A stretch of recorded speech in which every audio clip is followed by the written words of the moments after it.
கர்த்தர் நல்லவர், கர்த்தர் நல்லவர், கர்த்தர் நல்லவர். இந்த என்னாகமத்தின் புஸ்தகம் 6ஆம் அதிகாரம் 4வது வசனத்தை வாசிக்கும் போது திராட்சை செடியின் விதை என்று பார்க்கிறோம். வேதத்திலே விதையை குறித்து சொல்ல வேண்டுமானால் அதற்கு நேரமும் சமயமும் காலமும் போதாது. விதவிதமான விதைகளை குறித்து இருக்கிறது, எண்ணிறைந்த விதைகளை குறித்து இருக்கிறது. வித்தியாசமான விதை இருக்குது. விதையிலேயே சமாதானத்தின் விதை என்கிற ஒரு விதை உண்டு. கர்த்தர் நல்லவர். அப்புறம் சுதந்திரம், மோசம் போகக்கூடாத விதை என்கிற ஒரு விதை உண்டு. தேவனுடைய நாமத்துக்கு மகிமை உண்டாவதாக. நல்ல அறுவடைக்கு விதைக்கிற விதை என்கிற ஒரு விதை உண்டு. ஜென்ம சரீரம் என்கிறதான ஒரு விதை உண்டு. கனவீனமான ஒரு விதை உண்டு. மகிமையுள்ளதான ஒரு விதை உண்டு. அழிவுள்ளதான ஒரு விதை உண்டு. நல்ல மேனியை உடைய ஒரு விதை உண்டு. கர்த்தர் நல்லவர், கர்த்தர் நல்லவர். தானியத்தின் விதை உண்டு. ஸ்தோத்திரம், திராட்சையின் விதை உண்டு. கர்த்தர் நல்லவர். இன்னும் ஞானமுள்ள விதை உண்டு. சோதரம், இப்படி ஏராளமான விதைகளை குறித்து வேதத்திலே தாராளமாய் எழுதப்பட்டிருக்கு. ஆனால் எல்லா ஊழியத்திலும் எல்லா இடத்திலும் மரங்களை குறித்து பேசுவார்கள், கனிகளை குறித்து பேசுவார்கள். ஆனா விதைகளை குறித்து பேசுவது அரிதிலும் அரிது. அப்படி யாராகிலும் விதையை குறித்து பேசினால் மத்தேயு, மார்க்கு, லூக்கா இந்த 3 சுவிசேஷ நற்செய்தி புஸ்தகத்திலும், மத்தேயு, மார்க்கு, லூக்கா 3 நற்செய்தி புஸ்தகத்திலும் விதைக்கிறவன் ஒருவன் புறப்பட்டான் என்று எழுதியிருக்கு. அந்த விதையை குறித்துதான் விவரமாய், விளக்கமாய், ஓமையாய், சத்தியமாய், ஏற்ற வாக்கியங்கள், கதைகள், சம்பவங்களை சொல்லி அதையே பேசுவதுண்டு. ஆனால் திராட்சை செடிக்கு விதை உண்டு என்று இந்த என்னாகமம் 6:4 சொல்லுது. அப்போ இந்த விதையிலே ஏதோ ஒரு ரகசியம் இருக்கிறது. கர்த்தருக்கு மகிமை உண்டாவதாக. அந்த ரகசியங்கள் என்ன? இந்த திராட்சை செடியின் விதையை குறித்து பகுதி எடுக்க வேண்டுமானால் குறைந்தது ஒரு 15 விதமான திராட்சை செடியின் விதைகளை எடுக்கலாம். விதைக்கப்பட்ட திராட்சை செடியின் விதை, விதைக்கப்படாத திராட்சை செடியின் விதை, பலவிதமான திராட்சை செடியின் விதை. சோத்திர, கர்த்தர் நீதிக்கென்று விதைக்கப்படுகிற திராட்சை செடியின் விதை, வித்து என்கிற விதை, நல்ல திராட்சை செடியின் விதை, விருதாவான திராட்சை செடியின் விதை, 2 படி திராட்சை செடி விதை. இப்படி நான் சொன்னதே ரொம்ப குறைவு. திராட்சை செடியின் விதையிலேயே இத்தனை விதமான விதைகள் உண்டு. அப்போ இதுல இருந்து ஒரு ரகசியம் தெரிகிறது. ஆதியில் காணப்பட்ட எகிப்து முதல் பிற்காலத்தில் அளந்து கொடுக்கப்பட்ட கானான் வரைக்கும் இருக்கிற எல்லா திராட்சை தோட்டமும் ஒரே தோட்டம் போல இருந்தது கிடையாது. எல்லா தேசத்து திராட்சை பழங்களும் ஒரே போல இருந்தது இல்லை என்பது இதன் மூலமாய் தெரிய வருகிறது. அதன் பின்பு மத்தேயு புஸ்தகம், மார்க்கு புஸ்தகம், லூக்கா புஸ்தகம் இவைகளில் திராட்சை தோட்டத்தை குறித்து நாம் பார்க்கலாம். அந்த யோவானில் கூட திராட்சை செடி, திராட்சை கொடி, திராட்சை தோட்டம், திராட்சை தோட்டக்காரர் இல்ல விவரமா இருக்கு. ஆனா அங்கு சொல்லப்படுகிற விதை, அங்க இருக்கிற பழமெல்லாம் பார்த்தீங்கன்னா பழைய ஏற்பாட்டில் சொல்லப்பட்டதை விட வித்தியாசமா இருக்கு. இப்போ எப்படி நம்முடைய தேசத்துல ஒரு கீரை எடுத்துக்கொள்ளுங்க, அல்லது ஒரு வெள்ளரி பிஞ்சு எடுத்துக்கொள்ளுங்க. வெள்ளரி பிஞ்சுக்கு பெயர் பெற்ற ஒரு ஊர் சாத்தூர். சாத்தூர் என்றாலே வெள்ளரி பிஞ்சு தான். அந்த ஊர் வெள்ளரி பிஞ்சு பார்த்தீங்கன்னா ரொம்ப நல்ல பச்சை கலர்ல இருக்கும். சோத்திரம், பிஞ்சு பிஞ்சா இருக்கும். ரொம்ப சின்னதா குட்டி குட்டியா ஒரு மனுஷனுடைய கை விரல் அளவுக்கு தான் இருக்கும். ஆனா அதே வெள்ளரி பிஞ்சை நீங்க திருநெல்வேலி, மதுரை, மற்ற பட்டணங்களுக்கு பஸ் ஸ்டாண்டுல வாங்கினீங்கன்னா அது பெருசா கிட்டத்தட்ட ஒரு சுதந்திரம் வளர்ந்த காய் போல வச்சிருப்பாங்க. அது தோலை உரிச்சு, அது சீவி, அது கோடு போட்டு, அது ரெண்டாக்கி, அது பீஸ் பீஸா கொடுப்பாங்க. ஆனா சாத்தூர் வெள்ளரி பிஞ்சு பாத்தீங்கன்னா அது பீஸ் போடவும் முடியாது, தோலை சீவவும் முடியாது. அது நல்ல பிஞ்சா இருக்கும், ஒரிஜினல் இருக்கும். இப்ப சாத்தூர்ல இருக்கிற வெள்ளரி பிஞ்சு வேறையா இருக்கு, மதுரையில இருக்கிற வெள்ளரி பிஞ்சு வேறையா இருக்கு, சென்னையில உளுந்தூர்பேட்டையில கிடக்கிற வெள்ளரி பிஞ்சு வேறையா இருக்கு. இதே மாதிரிதான் அந்த நாட்களில் இந்த திராட்சை பழம் ஊருக்கு ஊரு வேறுபட்டது, தேசத்துக்கு தேசம் மாறுபட்டது, மண்ணுக்கும் தண்ணீருக்கும் ஏற்ற விதத்திலே அது வித்தியாசம் கண்டது. இப்படி திராட்சை பழம், திராட்சை காய் என்று சொல்லுவதை விட அந்த திராட்சை செடியின் விதையிலேயே நிறைய விதைகள் இருக்கிறது. தேவனுடைய நாமத்துக்கு மகிமை, கிருபை, தயை உண்டாவதா. இந்த திராட்சை செடியின் விதையிலே முதலாவது ஒரு விதையை குறித்து உங்களுக்கு வாசிக்கும்படி கர்த்தருக்குள் பிரயாசப்படுகிறேன். தேவனுடைய நாமத்துக்கு நல்லதாக. லேவியராகமத்தின் புஸ்தகம் 25ஆம் அதிகாரம் 3வது வசனம். லேவியராகமம் 25:3.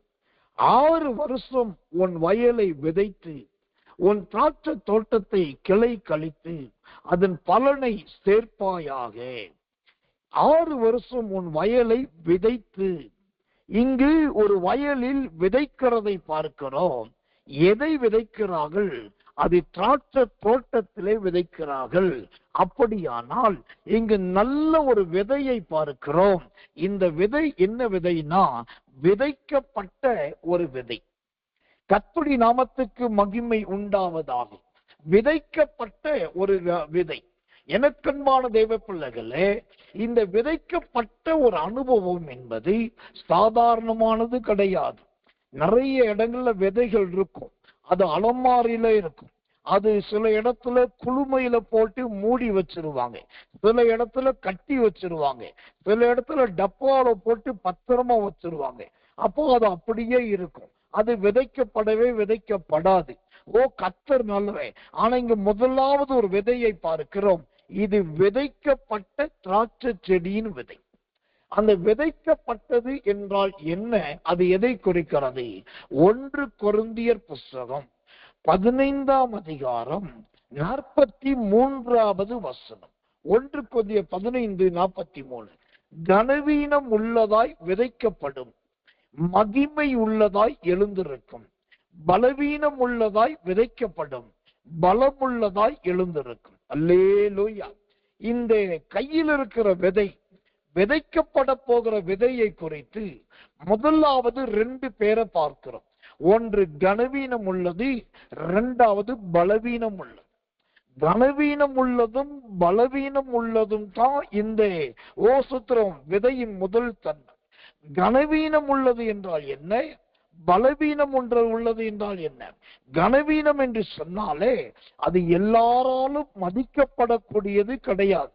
இது தானியம் கிடையாது, இது விளைச்சல் கிடையாது, இது முதற் பலன் கிடையாது, இது இனிமேல் தான் விதைக்க போறோம், அதனால அதை தூக்கி ஓரத்துல வையின்னு சொல்லிடுறோம். கர்த்தருக்கு உண்டாங்க. இது கனவீனம் உள்ளது. அடுத்தது பலவீனம் உள்ளது. விதையில எல்லா விதையுமே ரொம்ப சூட்டபுளா இருக்கும் சொல்ல முடியாது. எல்லா விதையுமே தண்ணியில போட்டா உள்ள போயிரும் சொல்ல முடியாது. சில விதை மிதக்கும், சில விதை சோடையா இருக்கும், சில விதை கனமில்லாதது இருக்கும். இது எல்லாம் பலவீனம் உள்ளது. ஆனால் இந்த கனவீனமான விதையையும் பலவீனமான விதையையும் ரெண்டையுமே பூமியிலே வேறு வேறு இடத்துல நீங்க போட்டீங்கன்னா கனவீனமான விதையானது மகிமையை கொடுக்குது, பலவீனமான விதையானது சோத்திரம் கர்த்தர் நல்லவே நல்ல பலத்தை கொடுக்குது. எனக்கன்பானவர்களே, இப்ப பார்க்கின்ற திராட்சை செடியின் விதையிலேயே முதல் விதை விதைக்கப்பட்ட விதை. இந்த விதைக்கப்பட்ட விதையை குறித்து வசனத்தின் விளக்கத்தை சொல்லிட்டேன். இப்ப இந்த விதைக்கப்பட்ட விதை என்பது நம்முடைய வாழ்க்கையில எதை குறிக்கிறது? இன்றைக்கு சில குடும்பங்களில் சில பிள்ளைகளை பார்க்கலாம். அவர்கள் பிறந்திருப்பார்கள், வளர்ந்திருப்பார்கள், படித்திருப்பார்கள். ஆனால் எந்த வேலைக்கும் போவது கிடையாது, எந்த கடின உழைப்பும் உழைப்பது கிடையாது. ஏதாவது ஒரு நொண்டிச்சாக்கு சொல்லிக்கொண்டே இருப்பது. வேலை இல்லை என்பார்கள், அப்புறம் எனக்கு தொழில் தான் செய்ய முடியும் என்பார்கள். தொழில் செய்ய உதவி செய்தால் அந்த தொழிலை ஒழுங்கா செய்ய மாட்டார்கள், விட்டு விடுவார்கள். ஆனால் கர்த்தர் நல்லவே, அவர்கள் வாழ்கிற வாழ்க்கை மாத்திரம் டாம்பிகமா இருக்கும். இவர்கள் எப்படிப்பட்டவர் என்று சொன்னால், ஓ கர்த்தர் நல்லவர், கர்த்தர் நல்லவை, இந்த விதைக்கப்படாத ஒரு வாழ்க்கை. சோத்திரம். ஆனால் விதைக்கப்பட்ட விதை என்பது என்ன? வலிய தேடி போய் சோத்திரம் உழைத்து சம்பாதிப்பது, வலிய தேடி போய் தன் வாழ்க்கைக்கு வேண்டியதை தேடிக்கொள்வது. போன வாரத்துல ஒரு குறிப்பிட்ட போதகருடைய மகன், அந்த போதகர் நம்ம ஊழியத்துல இருக்கிறார். அவருக்கு ஒரு நல்ல அபிப்பிராயம் என்னன்னா, அந்த சபையில, அந்த ஊழியத்துல, அந்த குடும்பத்துல, அந்த வீட்டுல பிள்ளைகளுக்கு எதற்கு என்ன காரியம்னாலும் எனக்கு போன் பண்ணி சொல்லிட்டு, ஐயா இப்படி ஒரு காரியம் செய்ய போறோம், இந்த ஒரு மீட்டிங் வைக்க போறோம், இந்த கூட்டம் நடத்த போறோம், இப்படி பிள்ளைக்கு கல்யாணத்துக்கு பொண்ணு மாப்பிள்ளை பாக்குறோம், இப்படி சபையில இப்படி அறிவிக்க போறோம், இதை செய்யலாமான்னு ஒரு ஆலோசனை கேட்பாங்க. கேட்டுட்டு ஜோமணி சொன்ன பிறகு அவர் செய்வார். அப்படி நல்ல ஒரு போதகர். அவருடைய மகன் ஒரு முதல் விஷயா எனக்கு போன் பண்ணார். என்ன இப்படி திடீர்னு பையன்கிட்ட போன் வருதுன்னு யோசிச்சு, அப்போ அந்த தம்பிக்கு கிட்டத்தட்ட இப்போ ஒரு 26 வயசு 25 வயசுக்குள்ளதான் ஆகுது. அவர் சொல்லுகிறார், பாஸ்டர் எங்க அப்பாட்டையும் அம்மாட்ட பேசுங்க, அவங்க என்னை பிஹெச்டி பண்ண வைக்கணும்னு ஆசைப்படுறாங்க. ஆனா எனக்கு எஜுகேஷன் டிபார்ட்மெண்ட்ல போகவோ பிஹெச்டி பண்ணவோ விருப்பம் இல்லை. நான் நல்லா ஏர்ன் பண்ணணும், வேலை கிடைக்கும் போதே சம்பாதிக்கணும். நான் இப்ப பிஹெச்டி போனாக்கா இன்னும் ஒரு 5 இயர்ஸ் ஆயிரும், அப்ப எனக்கு 30 வயசு ஆயிரும். அப்போ நான் கல்யாணம் பண்ண வேண்டிய கட்டாயம் வந்துடும். கல்யாணம் பண்ணிட்டு மனைவியை பார்க்கணும், அடுத்து குழந்தை வந்துடும், குழந்தைய பார்க்கணும். நான் 30 வயசுக்கு அப்புறம் திரும்ப வேலைக்கு போய் எஜுகேஷன்ல சேர்ந்தேன்னா 15 ரூபா 20,000 ரூபாய் கிடைக்கும். அதை வச்சு நான் எப்படி குடும்பம் நடத்த முடியும்? இப்போ நான் சோத்துருவோம் ஐடில உள்ள நுழைஞ்சேன்னாக்கா இப்ப எனக்கு 50 ரூபா 60,000 ரூபாய் சம்பளம் வரும்.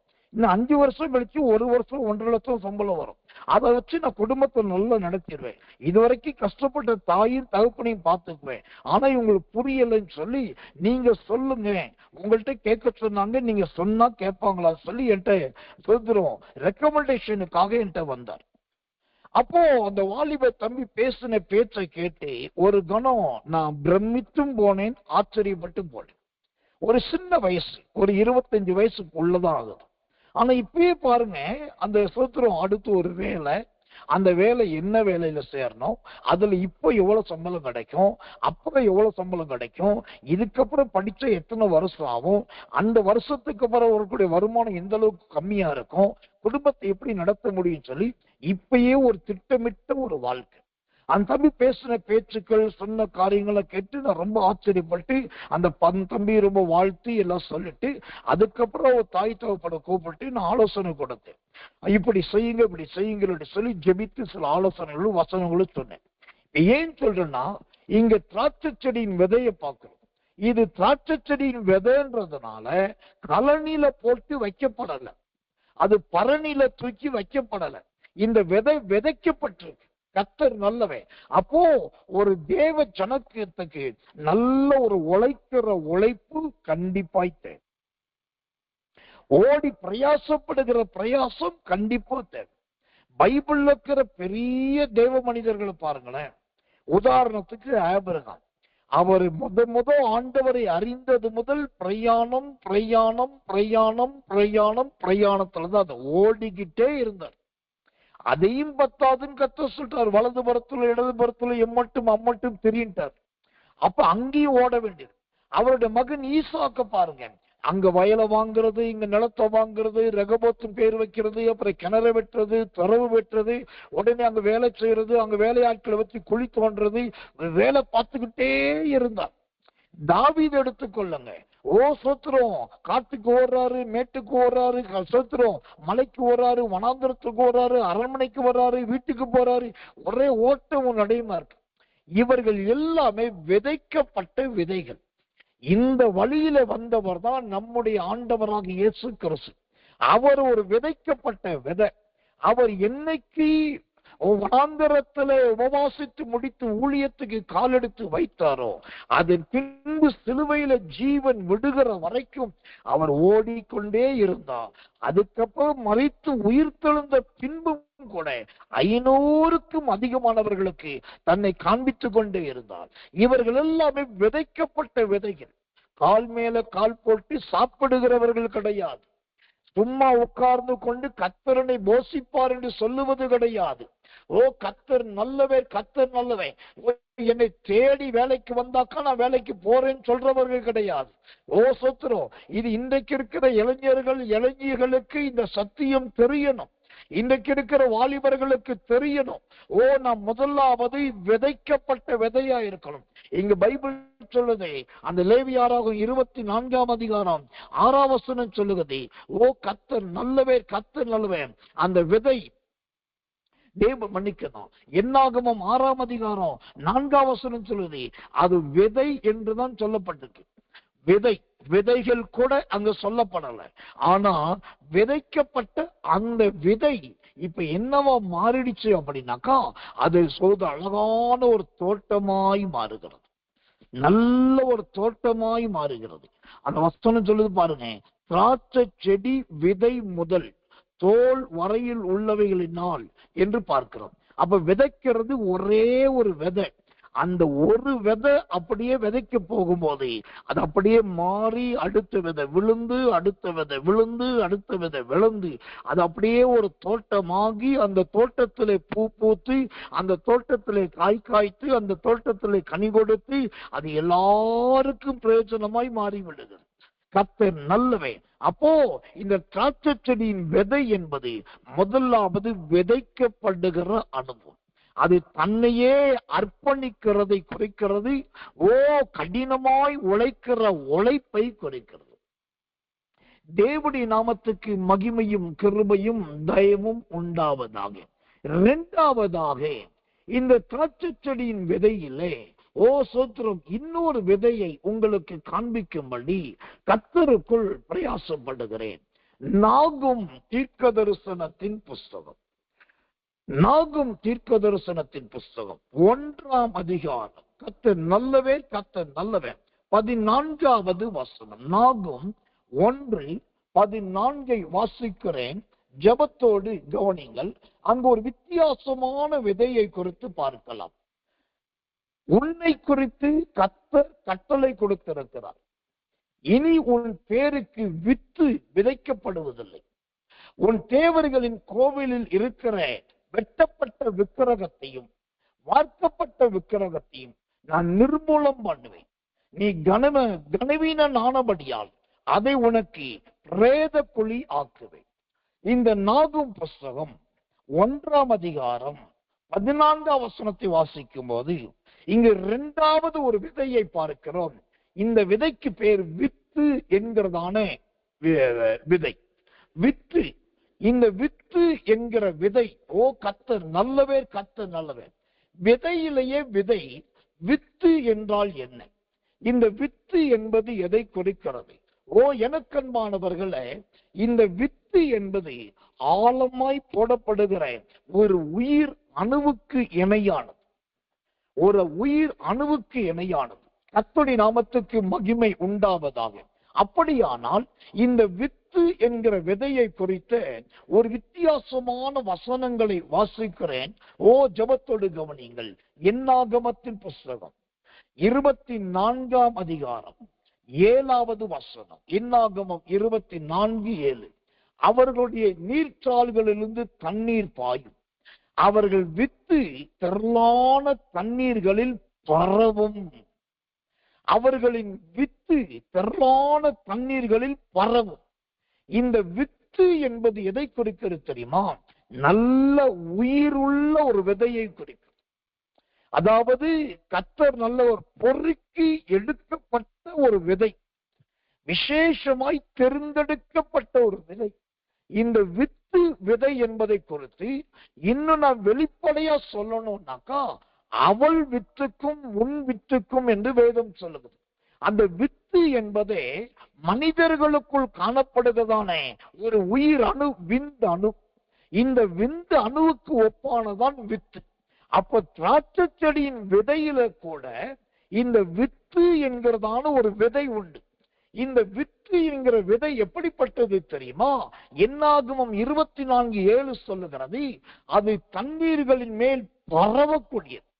அப்படியே சொத்துறோம் பாய்ந்து எங்கெல்லாம் தண்ணி போகுதோ அங்கெல்லாம் போய் கரையில சேர்ந்து கரை ஓரமா பட்டு அந்த இடத்துல மண்ணுல மூடி அந்த இடத்துல ஒரு செடி முளைச்சு அந்த செடியிலிருந்து இன்னொரு விதை விழுந்து அந்த விதை அப்படி அடுத்த செடியாகி இப்படி இருக்கிற இடத்துல பரவ பண்ணிட்டு இருக்கும். இந்த வார்த்தை சொல்லு, திரளான தண்ணீர்கள் மேல் பரவும். அல்லேலூயா, கர்த்தர் நல்லவே. இந்த வித்து என்கிற விதை எதை குறிக்கிறது? நல்ல பரவி பாய்கிற விஸ்தாரத்தை குறிக்கிறது. வலதுபுறத்திலும் இடதுபுறத்திலும் இடம் கொண்டு பெருகுவாயாக என்று சொல்லி ஏசாயாவின் புஸ்தகம் 54 அதிகாரத்தில் சொல்லப்பட்டிருக்கிறதே, அப்படி பரவுவதற்கு பேர்தான் இந்த வித்து என்கிற விதை. இந்த வித்து என்கிற விதைக்கு இன்னொரு அழகான வேத வியாக்கியானத்தை பாருங்க. அதே என்னாகமம் அதே 24 அதிகாரம் 7 திரும்ப வாசிக்கிறேன். அவர்கள் வித்து திரளான தண்ணீர்களில் பரவும், அவர்களுடைய ராஜா ஆகாகை பார்க்கிலும் உயர்வான், அவர்கள் ராஜ்யம் மேன்மையடையும். அல்லேலூயா. முதலாவது பார்த்தோம் விதைக்கப்பட்ட விதை. இரண்டாவது வித்து என்கிற விதை. இது நல்ல பரவி பாயக்கூடியது. இந்த பரவி பாயக்கூடிய வித்து என்கிற விதை 2 ஆசீர்வாதத்தை கொடுக்குமா?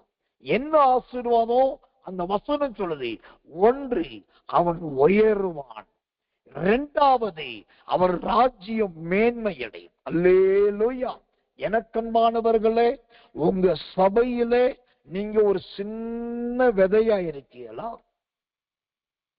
உங்க ஊழியத்துல நீங்க நல்லா அழுது ஜெபித்து பிரயாசப்பட்டு ஓடி காசை போட்டு செலவழிச்சு எல்லாம் பண்ணியும் உங்களை கனம் பண்ணல, உங்களை ஒரு வித மாதிரிதான் பாக்குறாங்களா?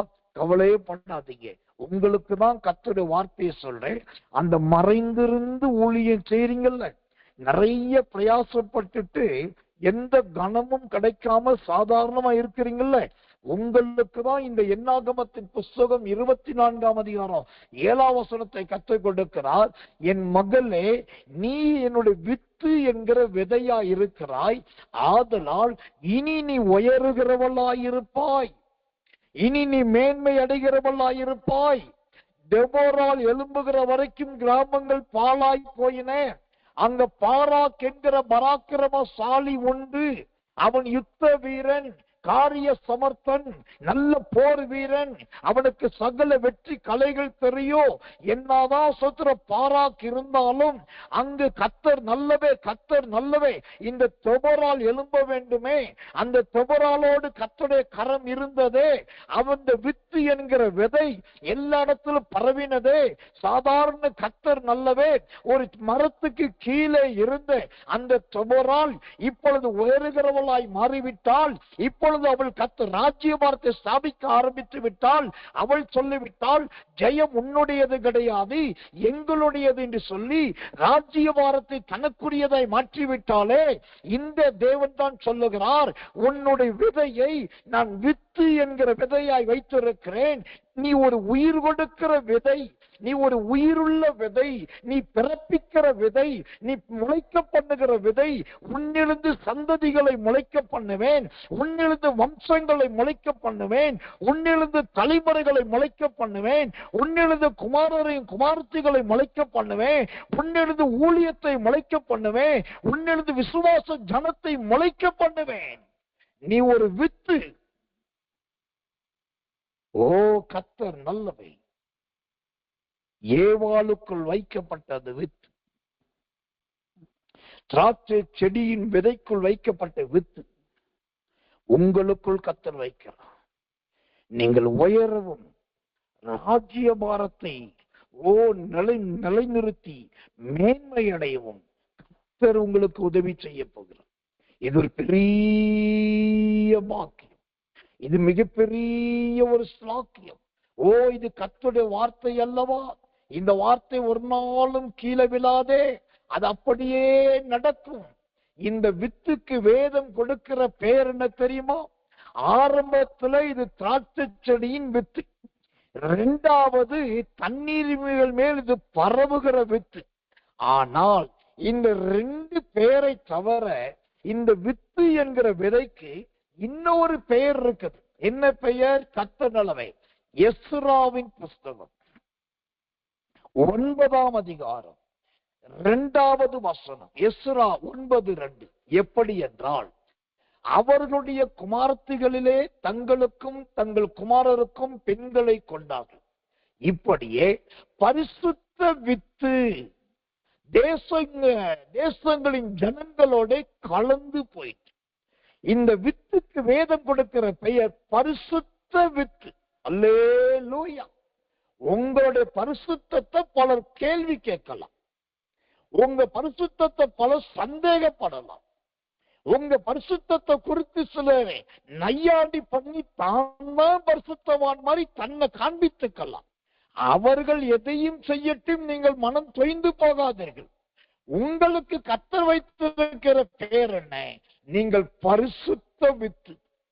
நீங்க விதைக்கிற விதையாகிய உங்க வாயின் வார்த்தை நன்மையை கொண்டு வராமல் விடாது. நீங்கள் செய்கிற தான தர்மங்கள் அது தேவனுடைய நீதியை விளங்க பண்ணாமல் விடாது.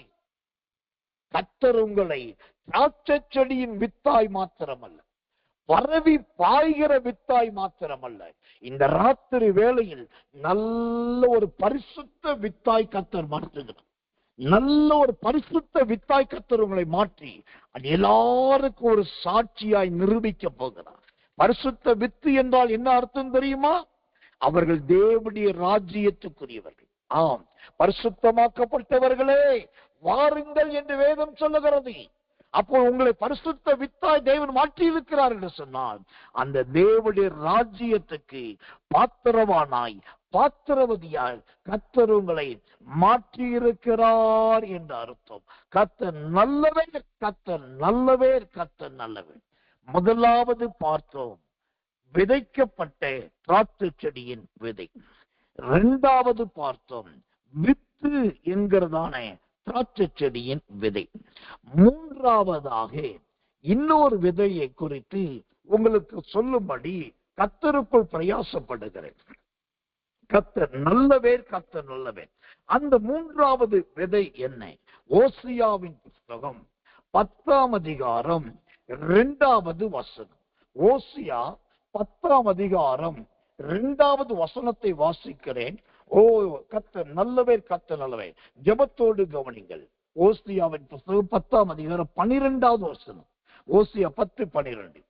நீங்கள் நீதிக்கென்று விதை விதையுங்கள், தயவுக்கு ஒத்ததாய் அறுப்பு அருங்கள், உங்கள் தரிசு நிலத்தை பண்படுத்துங்கள்.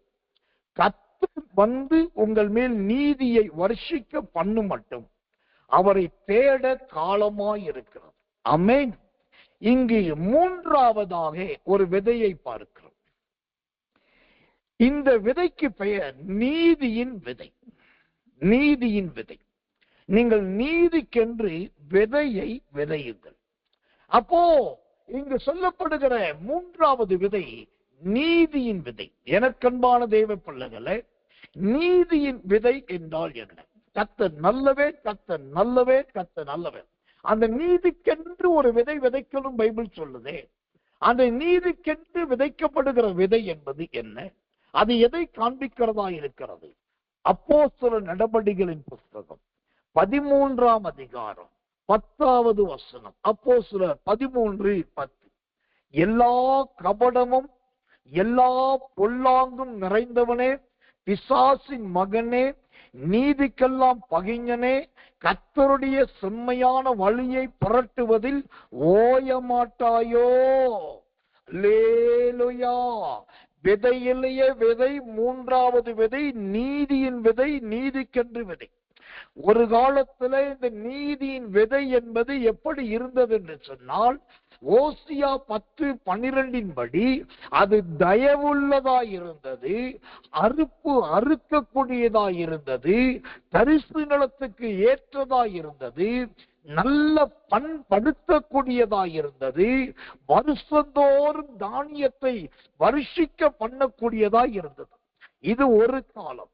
ஆனா இன்றைக்கு இந்த நீதியின் விதையாய் இருந்தவர்களும் நீதியின் விதையாய் இருக்க வேண்டியவர்களும் இன்றைக்கு எப்படி மாறி போனார்கள்? அப்போஸ்தலர் நடபடிகள் 13ஆம் அதிகாரம் 10ஆம் வசனம் சொல்லுகிறபடி, கபடு அதனால் நிறைந்து விட்டார்கள், பொல்லாங்கு செய்வதனால் நிறைந்திருக்கிறார்கள், பிசாசின் மகனாய் பிசாசின் மகளாய் நிறைந்திருக்கிறார்கள், பகைஞனாய் பகைஞியாய் நிறைந்திருக்கிறார்கள், கர்த்தருடைய வழியை புரட்டுகிறவர்களாய் நிறைந்திருக்கிறார்கள். இப்போ அந்த நீதியின்படி வாழ வேண்டிய, நீதியின் விதையா இருக்க வேண்டியவர்கள் இந்த அப்போஸ்தலர் 13:10 படியாக தங்கள் ஜீவியமே தலைகீழாய் மாறிவிட்டது. கர்த்தர் நல்லவர், கர்த்தர் நல்லவர், கர்த்தர் நல்லவர். அப்படியானால் இந்த நிலைமை முழுவதும் மாறணும். ஓசுதர் பகை உள்ளவர்களாய், கபடுள்ளவர்களாய், புரட்டுகிறவர்களாய், நீதியை கெடுக்கிறவர்களாய் நம்முடைய ஜீவியம் ஒரு நாளும் இருக்கக்கூடாது.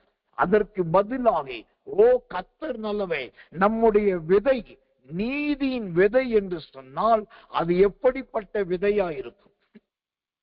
நீதியின் விதை என்றால் என்ன அர்த்தம் தெரியுமா? யோபுவின் புஸ்தகம் 33ஆம் அதிகாரம் 26வது வசனம். யோபு 33:26 வாசிக்கிறேன், கவனிங்கள். அவன் தேவனை நோக்கி விண்ணப்பம் பண்ணும்போது அவன் அவருடைய சமூகத்தை கம்பீரமாய் பார்க்கும்படி அவர் அவன் மேல் பிரியமாகி அந்த மனுஷனுக்கு அவனுடைய நீதியின் பலனை கொடுப்பார். அல்லேலூயா. மூன்றாவது விதை நீதியின் விதை. இந்த நீதியின் விதை ஒரு தேவ மனுஷனத்தில் காணப்படுகிறது என்பதற்கு என்ன ஆதாரம்னாக்கா, ஒன்று, அவர்கள் நல்ல விண்ணப்பம் பண்ணுகிறவர்களாய் இருப்பார்கள், அதாவது எப்போதும் ஜெபிக்கிறவர்களாய் இருப்பார்கள், கர்த்தருடைய சமூகத்திலே கதறுகிறவர்களாய் இருப்பார்கள், எதை எடுத்தாலும் ஜெபிக்காமல் அவர்கள் செய்யவே மாட்டார்கள். இது ஒன்று. இரண்டாவதாக, அவருடைய சமூகத்தை எப்போதும் நாடுகிறவர்கள். இவங்களுக்கு சினிமா தியேட்டர், நாடக கொட்டை, தொடர் நாடகங்கள், டிவி புரோகிராம் அல்லது மற்ற களியாட்டுகள், இதன் மீது ஒரு நாட்டமும் இருக்காது, ஒரு ஓட்டமும் இருக்காது. அதற்கு பதில் இவர்கள் என்ன செய்வார்கள்? எப்பயுமே தேவ சமூகத்தை தேடுகிறவர்களா இருப்பார்கள். கொஞ்ச நேரம் கிடைச்சுதான் ஒரு பைபிள் வாசிப்போம், கொஞ்ச நேரம் கிடைச்சுதான் கொஞ்ச நேரம் கர்த்தரை ஸ்தோத்திரிப்போம், கொஞ்ச நேரம் கிடைச்சுதான் ஆண்டவரை ஆராதிப்போம் சொல்லி அந்த சமூகத்தை தேடுவார். இது இரண்டாவது. மூன்றாவதாக, இந்த நீதியின் விதையின் அடையாளம் என்ன? அவங்க எப்பயுமே கம்பீரத்தோடு இருப்பாங்க. இது ஒரு ஆச்சரியமான சாட்சி. அவங்களுக்கு பாடு வரும், பிரச்சனை வரும், போராட்டம் வரும், சோதனை வரும். ஆனா ஆளை பார்த்தா சோர்ந்தே போக மாட்டாங்க. நல்ல உயிருள்ளவர்களா இருப்பாங்க, ஜீவனுள்ளவங்களா இருப்பாங்க, சுறுசுறுப்பா இருப்பாங்க, நல்ல தைரியமா இருப்பாங்க. ஏனென்னா அந்த வசனம் சொல்லுது, அவர்கள் கம்பீரத்தோட பார்ப்பாங்க. அவங்க பார்வையில ஒரு நல்ல துணிச்சல், தைரியம் இருக்கு. வெட்கம், அவமானம் இருக்கவே இருக்காது.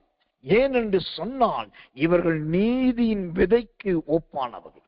இந்த நீதியின் விதைக்கு ஒப்பானவருடைய நாலாவது ஆசீர்வாதம் என்ன? அவர் வேதம் சொல்லுது, தேவன் அவர்கள் மேல் பிரியமாயிருப்பார். யார் மேல்? யார் நீதியின் விதையாய் இருக்கிறார்களோ அவர்கள் மேல் தேவன் பிரியமாயிருப்பார். ஏசாயாவின் புத்தகம் 44ஆம் அதிகாரம் கடைசி வசனத்தை வாசித்து பாருங்கள். கோரேஸ் என்கிற ராஜாவின் மீது கர்த்தர் பிரியமாயிருந்தார்.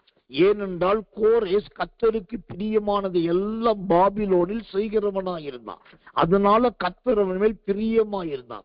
நீதியின் விதை என்பது கர்த்தருக்கு பிரியமாய் நடக்கிற ஒரு வாழ்க்கை, கர்த்தருக்கு பிரியமாய் ஜீவிக்கிற ஒரு ஜீவியம்.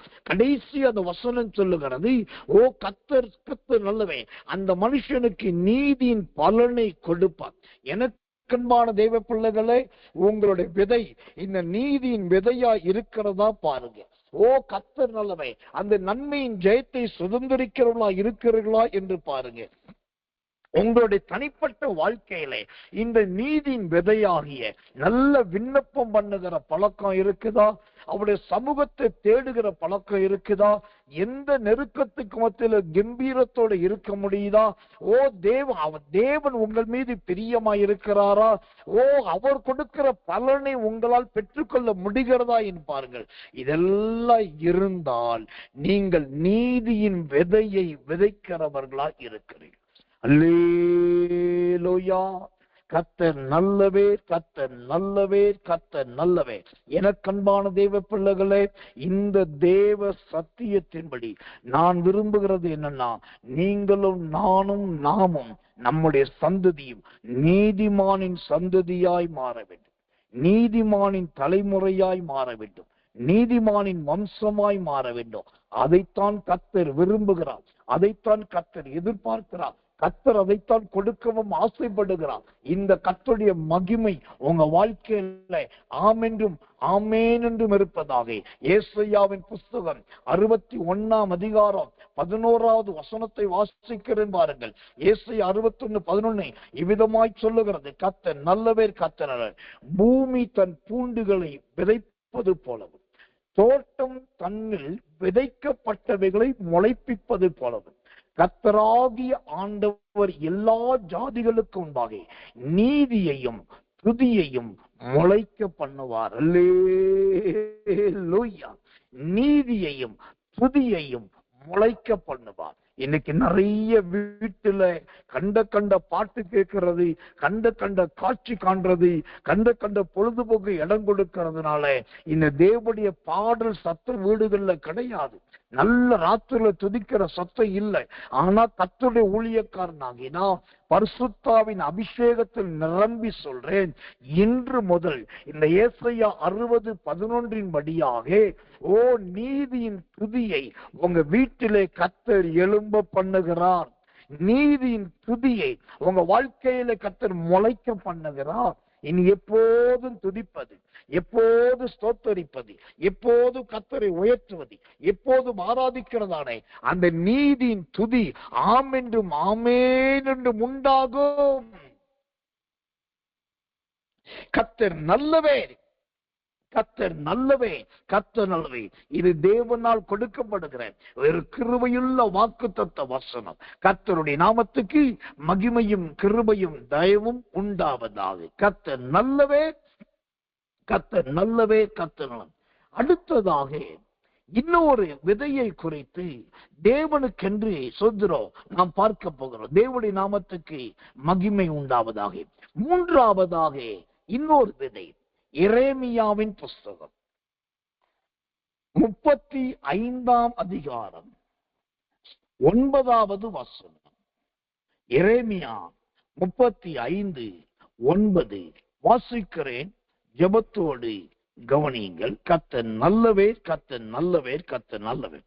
நாங்கள் குடியிருக்க வீடுகளை கட்டாமலும் ரேகாபின் குமாரனுடைய எங்களுடைய தகப்பன் யோனதாபின் சத்தத்துக்கு கீழ்ப்படிந்திருக்கிறோம். எங்களுக்கு திராட்சை தோட்டமும் இல்லை, வயலும் விதைப்பாடும் இல்லை. கர்த்தர் நல்லவே, கர்த்தர் நல்லவே, கர்த்தர் நல்லவே. இங்கு கர்த்தருடைய நாமத்துக்கு மகிமை உண்டாவதாக. விதைப்பாடும் இல்லை என்கிறதானே ஒரு வார்த்தையை பார்க்கிறோம். தோட்டமும் இல்லை, விதைப்பாடும் இல்லை. இந்த தோட்டமும் இல்லாமல் விதைப்பாடும் இல்லாத ஒரு அனுபவம் எதை குறிக்கிறது தெரியுமா? இது கடைசி காலத்தில் பெருகி வருகிற ஒரு கூட்டம். இது இந்த கடைசி காலத்துல பயங்கரமாய் வளர்ந்து வருகிற ஒரு கூட்டம். இது என்ன கூட்டம்னா, அந்த வசனம் சொல்லுகிறது எரேமியா 35:9, எங்களுக்கு கர்த்தர் நல்லவே, சொல்கிறோம், எங்களுக்கு திராட்சை தோட்டமும் இல்லை, வயலும் விதைப்பாடும் இல்லை. இப்போ இந்த திராட்சை தோட்டமும் இல்லை, வயலும் விதைப்பாடும் இல்லைன்ற எதை குறிக்கிறதுனா, இன்னைக்கு ஒரு கூட்டம் எப்படி வளர்ந்து வருது, எனக்கு எந்த சபையும் வேண்டாம், எந்த ஐக்கியமும் வேண்டாம், நாங்க சபையில போய் உட்கார்ந்து பாட்டு பாடணும் தான் அவசியம் கிடையாது, அந்த 2 மணி நேரம் ஆராதனைக்காக நாங்க இங்கிருந்து கிளம்பி குளிச்சு துணி மாத்தி உடுத்தி எடுத்து பிள்ளைகளை பொண்டாட்டி கூட்டி விட்டு அவ்வளவு கஷ்டப்பட்டு போகணும்னு எங்களுக்கு தேவையில்லை. அதற்கு பதில் நாங்க வீட்டிலேயே ஆராதிக்கிறோம். எங்களுக்கு ஒரு தோட்டம் எல்லாம் வேண்டாம், நாங்க ஒரு திராட்சை செடியாவே இருந்துக்கிறோம், வீட்டிலேயே ஆராதிக்கிறோம். அதான் தோட்டமும் இல்லை. அடுத்தது வயல்வெளியில் ஓசதர் விதைப்பாடும் இல்லை. இந்த வயல்வெளி என்பது எதை குறிக்கிறது? குடும்பத்தை குறிக்குது. அந்த குடும்பத்துல விதைப்பாடு இல்லைன்னா என்ன அர்த்தம் தெரியுமா? நல்ல உபதேசம் அல்ல, நல்ல சத்தியம் அல்ல, முகதாட்சியம் பார்க்காமல் கடிந்து கொள்ளுகிற ஊழியக்காரர் அல்ல, ஏற்ற காலத்தில் கர்த்தருடைய எச்சரிப்பு இல்லை, எந்த விதைப்பாடும் கிடையாது. அவங்க மனம் போல இருப்பார்கள், மனம் போல வாழ்வார்கள், மனம் போல ஜீவிப்பார்கள். இவர்களுக்கு சபை வேண்டாம், ஆராதனை வேண்டாம், இவர்களுக்கு என்று ஒரு போதகர் வேண்டாம், இவர்களுக்கு சொல்லக்கூடிய ஒரு தீர்க்கதரிசி வேண்டாம்.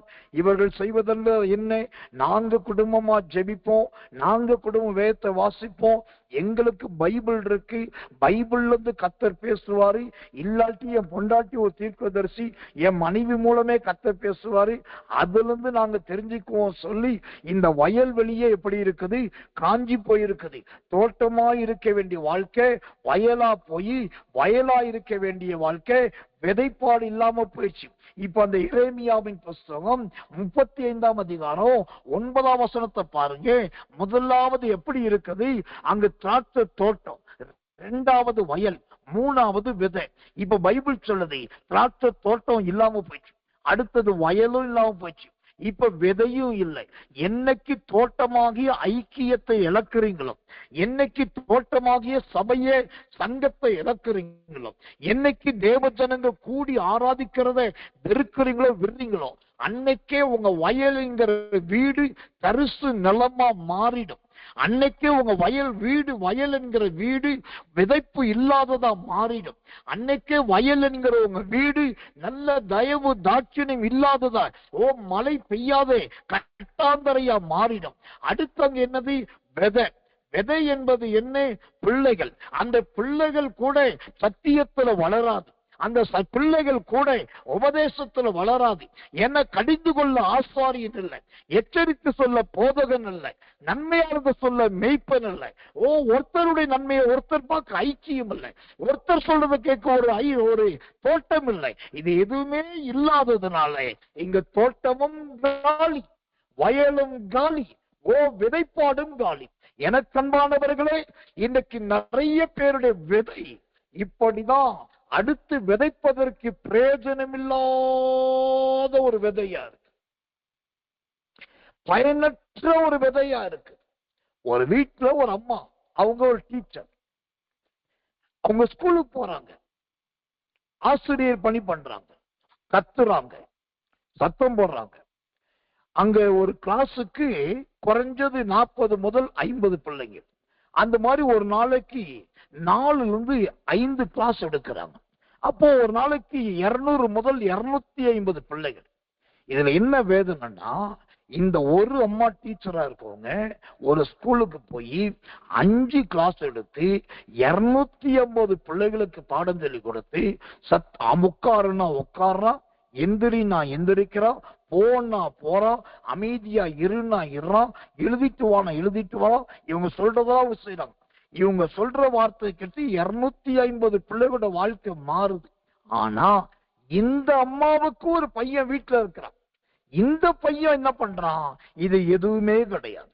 இப்ப இவங்களுக்கு வேதனை. நான் ஒரு டீச்சர், நான் ஸ்கூலுக்கு போறேன், நான் கஷ்டப்பட்டு கிளாஸ் எடுக்கிறேன், இங்கிலீஷ் எடுக்கிறேன், மேத்தமெட்டிக்ஸ் எடுக்கிறேன், ஜியாகிரபி எடுக்கிறேன், ஹிஸ்டரி எடுக்கிறேன். சோத்ரம் என்ன முடியும், எனக்கு என்னெல்லாம் எக்ஸ்ட்ரா இருக்கும் அதெல்லாம் பாக்குறேன். அவ்வளோ பிள்ளைகளை கண்ட்ரோல் பண்றேன். நான் சொல்றது பையங்கள பொண்ணெல்லாம் கேட்குது. ஆனா என் வீட்டுல இருக்குது ஒரு விதைப்பாடும் இல்லையே. இந்த வீட்டுல இந்த வயல், இந்த வீடு என்கிற வயல்ல நல்ல ஒரு தேவனை துதிக்கிற துதி இல்லையே, குடும்ப ஜபம் இல்லையே, இந்த வீட்டுல ஒரு ஆராதனை இல்லையே, இங்க எந்த ஊழியக்காரை கூப்பிட்டு வந்தாலும் உள்ள விடமாட்டுறாங்களே, ஊழியக்கார் வந்தாலே காணிக்க வாங்கதான் வந்துட்டான்னு சொல்லி கேவலமா பேசுறாங்களே, அந்த ஊழியக்காரர்கள் வர நின்னதுனாலதான் இன்னைக்கு போலீஸ் கேஸ், அந்த ஊழியக்காரர்களும் தேவச்சனங்கள் தேவ மனது வராததுனாலதான் கோர்ட்டு கேஸ். அவர்கள் என்னைக்கு வந்து ஜபத்தை நடத்துறது விட்டாங்களோ அன்னைக்கு தானே பிரச்சனைக்கு மேல பிரச்சனை. இப்ப எரிஞ்சிட்டு இருக்கிற விளக்கு அணைஞ்சு போற மாதிரி இருக்குதே, கொஞ்சம் நெஞ்ச வெளிச்சமும் போய் இருண்டு போயிருமோ, அடுத்து பிள்ளைகளோட வாழ்க்கை சூனியம் ஆயிருமோ. 250 பிள்ளைகளை தட்டி எழுப்பிட்டேன், ஆனா ஒரு பிள்ளை என்னால மாற்ற முடியலன்னு சொல்லி இன்னைக்கு நிறைய பேரோட வாழ்க்கையில இந்த திராட்சை தோட்டமும் அழிந்து வயலும் அழிந்து விதையும் விதைப்பாடு இல்லாததை போலதான் இருக்கிறீர்கள். ஏன் இந்த அலங்கோலம்? ஒரே ஒரு காரணம், உங்கள் கிறிஸ்துவை நீங்கள் விட்டு விட்டீர்கள். கிறிஸ்துவுக்கு கொடுக்க வேண்டிய நேரத்தை, சமயத்தை திருடி விட்டீர்கள். பரிசுத்தவான்களையும் பரிசுத்தவாட்டிகளையும் துச்சமாகவும் அவமானமாகவும் நினைத்தீர்கள்.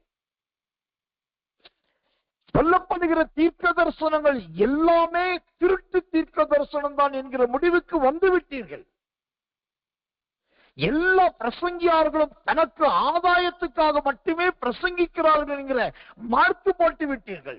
இதெல்லாம் கர்த்தர் பார்த்தார். மற்றவர்களை ஜட்ஜ் பண்ணி, மற்றவர்களை மோசமாக்கி, நீதிமானை அசுத்தன் என்றும் அசுத்தனை நீதிமான் என்றும் சொன்னது நிமித்தமாகத்தான் இன்றைக்கு உங்கள் தோட்டத்தின் வேலி பிடுங்கப்பட்டிருக்கிறது. உங்க வயல் சூத்திரம் வறண்டு கிடக்குது, விதைப்பாடு இல்லாம இருக்குது. இனி அந்த வயலில் புதுசா ஒண்ணு விளைய வைக்கிறது ரொம்ப கடினம். இதுக்கு என்னதான் செய்யறது? ஏன் இது வந்தது? அது கர்த்தர் சொல்றார். சரி, இந்த நிலைமை மாறும், அதுக்கு என்னதான் செய்யணும்? செய்ய வேண்டிய ஒன்றே ஒன்றுதான். ஓ, யாரை வெறுத்தீர்கள் அவர்களை நேசியுங்கள். யாரை உங்க வீட்டுக்கு வருவதற்கு தடை பண்ணினீர்கள் கூப்பிட்டு மன்னிப்பு கேட்டு அவர்கள் வீட்டுக்கு வர வைத்து அவர்கள் மூலமாய் வார்த்தையை கேட்டு அவர்கள் மூலமாய் ஜபிக்க வையுங்கள். ஓ சுத்திரம், எந்த சபை, எந்த ஊழியம் உங்களுக்கு துரோகமாய் தெரிஞ்சு, எந்த ஊழியம் உங்களுக்கு அருவருப்பாகவும் அசிங்கமாகவும், எந்த ஊழியக்காரன் கெட்டவனாகவும் தெரிந்தான், அவர்கள் கெட்டவர்களாகவே இருக்கட்டும், அருவருப்பானவர்களாக இருக்கட்டும், அசிங்கமா இருக்கட்டும், அது அவர்கள் பாடு, தேவனுடைய பாடு. அவர்களை அசிங்கம் என்று சொல்லுவதற்கு நமக்கு உரிமை இல்லை.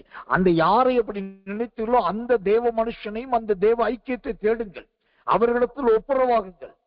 இதெல்லாம் நீங்க செய்து பாருங்க, உங்களுடைய தோட்டம் மீண்டும் திராட்சை தோட்டமாய் மாறும். உங்களுடைய வயல் நல்ல விளைகிற வயலாய் மாறும். புது புது புது புது புது புது விதைய வேற வேற வேற வேற விதைய போட்டு ஒரு நிறைய அறுவடை நடக்க ஆரம்பிக்கும். கர்த்தர் நல்லது. வெடிப்புள்ளதாய் காணப்படுகிறவங்க என் வயல் நடத்த நான் பார்க்கிறேன். இந்த வார்த்தையை நான் சொல்லிக்கிட்டு இருக்கும் போதே கர்த்தர் சொல்லுகிறார், சிலருடைய வாழ்க்கை வெடிப்புள்ளதாய் மாறி போயிருக்கிறது. ஓ கர்த்தர் நல்லவேர், கர்த்தர் நல்லவேர், கர்த்தர் நல்லவேர், கர்த்தர் நல்லவேர். எனக்கன்பான தேவ பிள்ளைகளே, அந்த வெடிப்புள்ள சோத்திரம் ஒரு ஜீவியத்தோடு வேதனையோடு காணப்படுகிறீர்களே, அந்த வெடிப்புகளிலிருந்து கர்த்தர் உங்களை மாற்ற விரும்புகிறார். அந்த வெடிப்பிலிருந்து கர்த்தர் உங்களை விடுவிக்க விரும்புகிறார். ஆமோஸ் புஸ்தகம் 6ஆம் அதிகாரம் 11வது வசனம், ஆமோஸ் 6:11 சொல்லுகிறது, இதோ கர்த்தர் கட்டளையிட்டிருக்கிறார், பெரிய வீட்டை திறப்புகள் உண்டாகவும் சிறிய வீட்டை வெடிப்புகள் உண்டாகவும் அடிப்பார். ஆம், தேவனுடைய கோபாக்கினை ஆயத்தமாயிருக்கிறது. பெரிய வீட்டை உடைக்கவும் சிறிய வீட்டை அடிக்கவும் அதுல வெடிப்புகளை கொடுக்கவும் கர்த்தர் தீர்மானித்திருக்கிறார். அப்படி வீடு உடையக்கூடாது, ஓ வீட்டில திறப்பு காணப்படக்கூடாது, வெடிப்புகள் உண்டாகக்கூடாது என்று சொன்னால் அவரை தேடத்தக்க சமயத்திலே தேடுங்கள், அவருடைய பாதத்திலே விழுங்கள், ஆண்டவரை வீட்டுக்கு அலையுங்கள், ஓ அந்த தேவ சமூகத்திலே கதறுங்கள். அவர் இரக்கமுள்ள தகப்பன், தேவன், மன முறுக்கமுள்ள தேவன் ஒரு விசை உங்க வீட்டுக்கு இறங்கி அது திராட்சை தோட்டமாய் மாற்றுவதற்கு வல்லவன். கர்த்தர் நல்லவன். ஒரு விதை என்றால் அதில் உண்மையான தன்மை என்ன தெரியுமா? ஒரு விதை என்பது இன்னொரு விதையை பிறப்பிக்க வேண்டும். அதுதான் விதைக்கு கொடுக்கப்பட்ட சிங்காரம். ஒரு விதை இன்னொரு விதையை பிறப்பிக்க வேண்டும். அது இன்னொரு செடியை முளைப்பிக்க வேண்டும். பக்கத்தில் வேற எதையாவது உருவாக்க வேண்டும். ஆனால் இன்றைக்கு நிறைய பேர் எதையும் பிறப்பிக்கிறது கிடையாது, எதையும் உருவாக்குவது கிடையாது. எத்தனை காலங்கள் தீர்க்க தரிசனம் சொன்னாலும் முதலாவது எனக்கு சொல்லுங்க பாஸ்டர், எனக்கு ஒரு தீர்க்க தரிசனம் சொல்லுங்க. யாரையாவது கூப்பிட்டு வந்து ஐயோ பாவம் இவங்க இப்படி இருக்கிறாங்க, இவங்களுக்கு ஏதாவது சொல்லுங்கன்னு பாஸ்டர் மற்றவங்களுக்கா பண்ணிருக்கிறோமா? ஒரு விதை என்பது இன்னொரு விதையை முளைக்க பண்ணணுமே. நீங்க எத்தனை பேரை முளைக்க பண்ணிருக்கீங்க? எத்தனை பேரை பிறப்பிக்க பண்ணிருக்கீங்க? இந்த இப்படிப்பட்ட உபதேசங்கள், சத்தியங்கள், கடிந்து கொள்ளுகிற தேவ வார்த்தைகளை கேட்கிறீர்களே, எத்தனை பேர் இந்த ஆராதனைக்கு கூட்டு வரீங்க? கொஞ்சம் யோசிங்க. அப்போ விதை என்பது பிறப்பிக்கிறதா இருக்க வேண்டும், முளைப்பிக்க கூடியதா இருக்க வேண்டும். ஒரு செடி கொடியாய் மாறணும், கொடி தோட்டமாய் மாறணும், தோட்டம் கனி தரும் விருட்சங்களாய் மாறணும், விருட்சங்கள் புசிப்புக்கு ஏற்றதாய் மாறணும், புசிப்புக்கு ஏதுவானது பலன் கொடுக்கிறதா இருக்கணும், பலன் கொடுக்கிறது பலன் கொடுக்கிறதா இருக்க வேண்டும். அதைத்தான் கர்த்தர் விரும்புகிறார். அது அடுத்து அடுத்து அடுத்து அடுத்து உருமாற்றம் அடைந்து கொண்டே இருக்க வேண்டும். இந்த ஒரு ஜெயத்தை, இந்த ஒரு வெற்றியை தேவனாகிய கர்த்தர் உங்க வாழ்க்கையில ஆம் என்றும் ஆமேன் என்றும் கொடுத்தருள்வாராக. கர்த்தர் நல்லவே, கர்த்தர் நல்லவே, கர்த்தர். கடைசியாய் இன்னொரு முக்கியமான விதையை, அதே சமயத்தில் வித்தியாசமான விதையை உங்களுக்கு காண்பித்து முடிக்க விரும்புகிறேன். உபாகமத்தின் புஸ்தகம் 22ஆம் அதிகாரம் 9வது வசனம். உபாகமம் 22:9. உன் திராட்சை தோட்டத்திலே பற்பல விதமான விதையை விதைக்காயாக. இப்படி செய்தால் நீ விதைத்தவைகளின் பயிரையும் திராட்சை தோட்டத்தின் பலனையும் தீட்டுப்படுத்துவாய். கர்த்தர் நல்லவே, கர்த்தர் நல்லவே, கர்த்தர் நல்லவே. இங்கு தேவனுடைய வார்த்தை சொல்கிறது, விதை இருக்கலாம், ஆனா பலவிதமான விதை இருக்கக்கூடாது. பலவிதமான விதை. கர்த்தர் நல்லவே, கர்த்தர் நல்லவே, கர்த்தர் நல்லவே. இந்த பலவிதமான விதை இருந்தா அது என்ன செய்யும் தெரியுமா? அதே வசனம் சொல்லுகிறது, நீ அதை தீட்டுப்படுத்துவாய். இந்த பலவிதமான விதை என்பது என்ன? இந்த பலவிதமான விதை என்பது எதை காண்பிக்கிறது? நான் கொஞ்சம் வெளிப்படையா ஓப்பனா சொல்ல வருவேன். இந்த கடைசி காலத்துல விசுவாசிகளுக்குள் ஒரு கொடிய நோய் ஒண்ணு பிடிச்சிருக்கு. ஒரு கொடிய தொத்து வியாதி. அந்த தொத்து வியாதி என்ன தெரியுமா? இந்த மாசம் இந்த ஊழியத்தில் இருப்பாங்க, இந்த ஊழியக்காரர் இருக்கும். அடுத்த மாசம் வேறு ஒரு ஊழியத்தை பார்ப்பாங்க, வேறு ஒரு ஊழியக்காரரோடு இருப்பாங்க. இந்த மாசம் இந்த ஜெபக்குழுல இருப்பாங்க, அடுத்த மாசம் வேற ஒரு ஜெபக்குழுல இருப்பாங்க. இந்த பலவிதமான ஊழியத்துல தொடரும். நல்லா தெரிஞ்சுக்கணும். நம்ம கூட்டங்கள்ல நானே சொல்லி இருக்கிறேன், எல்லா ஊழியக்காரர்களும் ஏற்றுக்கொள்ளுங்க, எல்லா ஊழியத்தையும் ஏற்றுக்கொள்ளுங்க, யாரை வெறுக்காதீங்க அப்படின்னு நானே சொல்லியிருக்கிறேன். ஆனாலும் அவைகளில் நான் சொல்லுகிற சத்தியத்தை புரிந்து கொள்ளுங்க.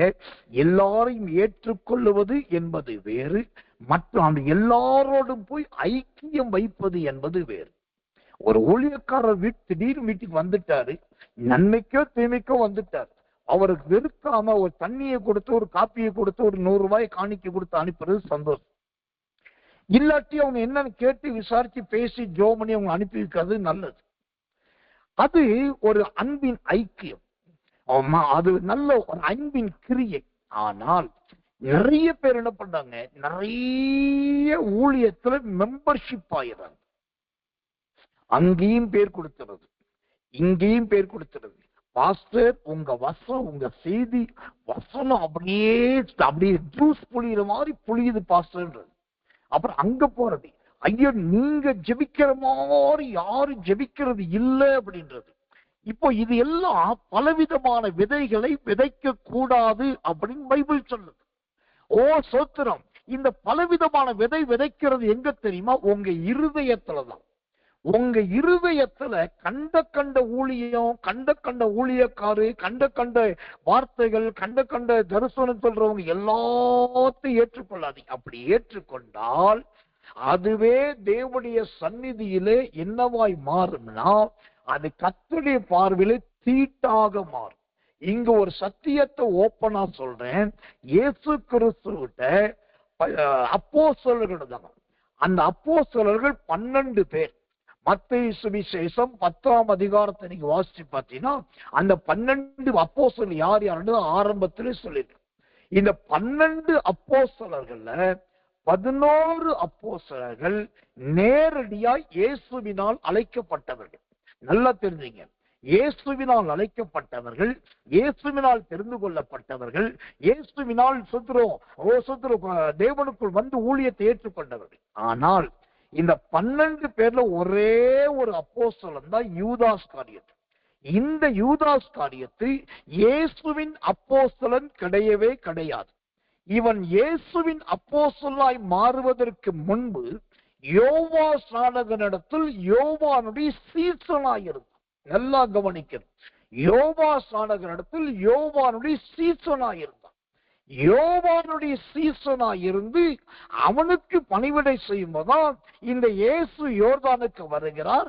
அப்ப ஞானஸ்நானம் யோவான் கொடுக்கிறார். பரிசுத்தாவி வானத்திலிருந்து புறாவை போல இறங்கி வருகிறார். இவரை நேசகுமாரன் சொல்லுகிறார். இதெல்லாம் பார்த்த உடனே யூதாஸ் காரியத்துக்கு ஆசை வந்து, ஆகா இவ்வளவு நாள் யோவா ஸ்நானகன் தான் வல்லமை இல்லவர் நினைச்சோம், யோவா ஸ்நானகன் தான் தீர்க்க தரிசனம் சொல்லுவாருன்னு நினைச்சோம், யோவா ஸ்நானகன் தான் ஞானஸ்நானம் கொடுப்பார் பெரிய ஊழியக்காரர் நினைச்சோம். இல்ல இல்ல இல்ல, இப்போ யோவா ஸ்நானகனை விட இயேசுதான் பெரிய ஊழியக்காரன் நினைச்சு என்ன பண்ணிட்டா, யோவா ஸ்நானகனை விட்டுட்டு அந்த ஐக்கியத்தை விட்டுட்டு சொல்லாம கொல்லாம இயேசு விட்ட வந்துட்டா. வந்து அவனும் அப்போஸ்தலனா மாறிட்டான். நல்லா கவனிக்கணும். இவன் வேறு ஒரு இடத்திலிருந்து இடம் மாறி வந்தவன் யூதாஸ்காரியன். இந்த வேறு இடத்திலிருந்து இடம் மாறி வந்தான் பாருங்க, பலவிதமான விதையா மாறிக்கிட்டே இருக்கான் பாருங்க. அதனால அவனுடைய கிரியும் பாருங்க இருமணம் உள்ளதான் இருந்தது. யோவான் சுவிசேஷம் 12ஆம் அதிகாரத்துல ஒரு ஸ்திரீ தைலத்தை ஊத்தும் போது சொல்றான், இது 300 பணத்துக்கு விற்கலாமேன்றான். அங்க பைபிள் சொல்லுது அவன் திருடன் ஆனபடினான். இப்போ இப்படி மாறிக்கிட்டே இருந்தான். இதுதான் பலவிதமான விதை. இந்த பலவிதமான விதை இருந்தா அது தீட்டாகத்தான் மாறும். எனக்கன்பானவர்களே, ஓ கர்த்தர் நல்லவர், கர்த்தர் நல்லவர். இந்த பலவிதமான ஐக்கியம், பலவிதமான தொடர்பு, பலவிதமான ஊழியக்காரர்கள்ட்ட எல்லாம் நெருக்க வச்சிருந்தா அங்க என்ன வரும்ன்றது ஓப்பனா சொல்லுறேன், நீங்க வருத்தப்படக்கூடாது. மார்க்கு சுவிசேஷம் 1ஆம் அதிகாரம் 34ஆம் வசனம் சொல்லுது. மார்க் 1:34, பலவிதமான வியாதிகளினால் உபத்திரவப்பட்டிருந்த அநேகர், பலவிதமான வியாதிகள் உபத்திரவப்பட்டவர்கள். இவங்களுக்கு அங்க போய் விடுதலை கிடைக்கல, இங்க இருந்து சுகம் கிடைக்கல, அங்க வார்த்தை கிடைக்கல, இங்க தரிசனம் கிடைக்கல. எப்பயுமே ஒரு உபத்திரவம் தான். ஆனா ஒண்ணு சொல்றேன், நன்மையானாலும் தீமையானாலும் உங்களுக்கு தேவனால் கொடுத்த அந்த நல்ல ஐக்கியம் எது? உங்களுக்கு சத்தியத்தை சத்தியமாய் போதிக்கிற போதகர் ஊழியக்காரர் யார்? ஓ நயவஞ்சகமாய் உங்களை வஞ்சிக்கிறவர்களாய் இல்லாமல் வெளிப்படையாய் கடிந்து கொள்ளுகிறவர்கள் யார்? அந்த இடத்துல நீங்க ஒரு சின்ன விதையா இருங்க. நீங்க பலவித விதவையா காட்டணும், எனக்கு அபிஷேகம் இருக்குன்னு காட்டணும், வல்லமை இருக்குன்னு காட்டணும், தீர்க்க தரிசனம் காட்டணும், எனக்கு ஊழியம் செய்ய தெரியும் காட்டணும், அதெல்லாம் வேண்டவே வேண்டாம். ஒரே ஒரு விதை, நான் கர்த்தருக்காக என்னை அர்ப்பணித்திருக்கிறேன். அந்த ஒரு விதையா இருக்கு. அந்த பலவிதமான விதையா இல்லாம ஒரு விதையா, ஒரு ஊழியத்திலே, ஒரு தேவ மனுஷன்ல அன்பிலே, ஐக்கியத்திலே, சத்தியத்திலே கட்டுப்பட்டு இருந்து பாருங்க. தேவ ஊழியக்காரனாகி நான் பரிசுத்தாவின் பெயரை சொல்லி சொல்றேன், உங்களுக்குள் இருக்கிற பலவிதமான வியாதிகள் தானாகவே வெளியேறும். உங்களுக்குள் இருக்கிறதான பலவிதமான போராட்டங்கள் தானாகவே நிற்கும். நீங்க முற்றும் முடிய ஜெயம் பெறுவீர்கள். ஒரு இந்த பகுசூத்திர இயேசுவே கேட்டார், யார் உங்களுக்கு? இயேசு கிறிஸ்துவா, யோவாசானவனா, அப்போஸ்தலனாகிய பவுலா, சோத்திர மற்றவனா? ஆண்டவருக்கே கோவம் வந்துருச்சு. கர்த்தர் நல்லவே, எல்லார்ட்டையும் இல்லைங்க. பலவிதமான விதையா இருக்காதீங்க, ஒரே ஒரு விதையா இருங்க. அது நான் விரும்புகிற விதை என்னன்னா, இன்னொன்றை முளைப்பிக்கிற விதை, இன்னொன்றை புதுப்பிக்கிற விதை, இன்னொன்றை உற்பத்தி பண்ணுகிற விதை, இன்னொன்றை ஜெனிப்பிக்கிற விதை. அந்த விதையாகத்தான் நாம் இருக்க வேண்டும். அதைத்தான் கர்த்தர் விரும்புகிறார், அதைத்தான் கர்த்தர் எதிர்பார்க்கிறார். இந்த அருமையான திராட்சை செடியின் விதையை போல மகிமையின் தேவனாகி கர்த்தர் உங்களை ஆசீர்வதிப்பார். கடைசியா சொல்லி முடிக்கிறேன், எங்க யார் யார்கிட்ட என்னென்ன ஐக்கியம், எந்தெந்த தொடர்பு இருக்குது, எல்லாத்தையும் தயவு செய்து விடுங்க. நான் பரிசுத்தாவின் அபிஷேகத்தை முன்னிட்டு சத்தியத்தை தெளிவா சொல்லுறேன்.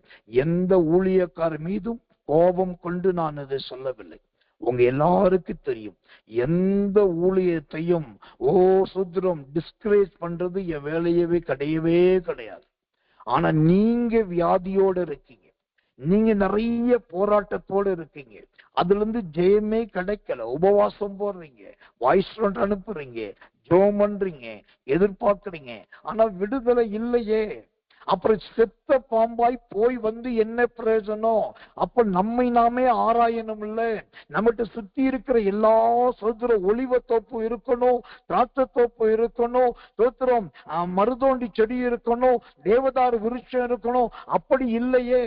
தேவன் நம்மை ஒலிவ மரம்னா ஒலிவ மரமா இருப்போம், திராட்சை செடினா திராட்சை செடியா இருப்போம், தேவதாரு விருட்சம்னா தேவதாரு விருட்சமா இருப்போம், சாரோனின் ரோஜான ஒரு ரோஜாவா இருப்போம், லீலி புஷ்பம்னு ஒரு பூவா இருப்போம். தேவன் எதா வச்சிருக்காரோ அப்படியே இருப்போம். அதுதான் வாழ்க்கை. இந்த காரியத்தை செய்து பாருங்க. சம்பந்தம் இல்லாது, ஜெபிக்காதே, தேவ சமூகத்தில் விழுந்து கிடக்காதே, வேதத்தை படிக்காதே, கண்ட கண்ட கண்ட கண்ட கண்ட கண்ட ஆட்கள்ல உள்ள ஏற்றாதீங்க. அதனாலேயே இன்னைக்கு குடும்பங்கள்ல உபத்திரவம் பெருகி போயிருக்கு, அதனாலேயே சிக்கல்கள் பெருகி போயிருக்குது, அதனாலேயே விடுதலை இல்லாத இருக்கிறீர்கள். ஆனா இந்த தேவ செய்தி உங்களுக்கு ஒரு விடுதலையின் செய்தி.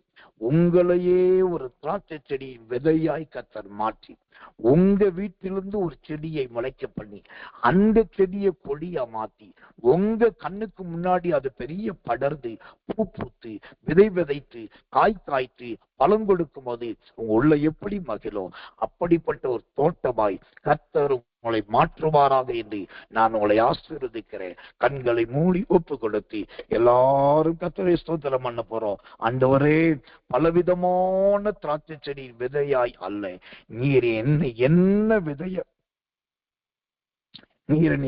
விதையாய் வைத்திருக்கிறோம், அந்த விதையாய் என்னை மாற்றும் என்று சொல்லி எல்லாரும் கர்த்தரை ஸ்தோத்திரம் பண்ணுவோம். கர்த்தரை ஸ்தோத்திரிப்போம். எல்லாரும் ஸ்தோத்திரம் பண்ணுங்க.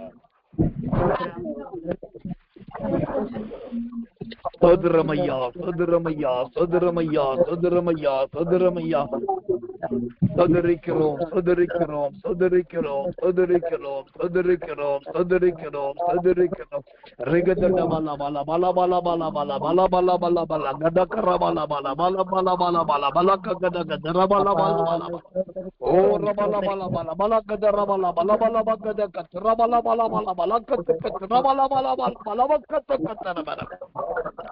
ஆவியானவரே, ஷபாபாபா கடகடட ரகடட பரபரபரதியா ஓ ரிஷகதன கத்தை கத்தன தென தென தென ஜடிபிகதக்கு குடகடட ரக கக்கரபரபரதியா. இயேசுவே, மேக்கு ஸ்தோத்திரம் ஸ்தோத்திரம் ஸ்தோத்திரம் ஸ்தோத்திரம் ஸ்தோத்திரம் ஸ்தோத்திரம் ஸ்தோத்திரம் ஸ்தோத்திரம் ஸ்தோத்திரம் ஸ்தோத்திரமியா ஸ்தோத்திரமியா ஸ்தோத்திரமியா. ஆமென் ஆமென் ஆமென். Praise the Lord. கவனியுங்கள், இன்றைக்கு ஆவியானவர் வித்தியாசமான முறையில் இந்த கடைசி நேரத்தில் உங்களுக்கு அழகான ஒரு வாக்குத்தத்த வார்த்தையை கொடுக்கும்படி தேவன் என்னை பலவந்தம் பண்ணி ஏவுகிறார். அப்படி ஆண்டவரால் கொடுக்கப்படுகிற அந்த அழகான வாக்குத்தத்தம் எது? சகரியாவின் புஸ்தகம் 8ஆம் அதிகாரம் 12வது வசனம்.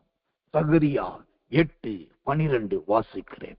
விதைப்பு சமாதானம் உள்ளதாய் இருக்கும், திராட்சை செடி தன் கனியை தரும், பூமி தன் பலனை தரும், வானம் தன் பனியை தரும். இந்த ஜனத்தில் மீதியா இருப்பவர்கள் இதையெல்லாம் சுதந்தரிக்கு கட்டளையிடுவேன். அல்லேலூயா.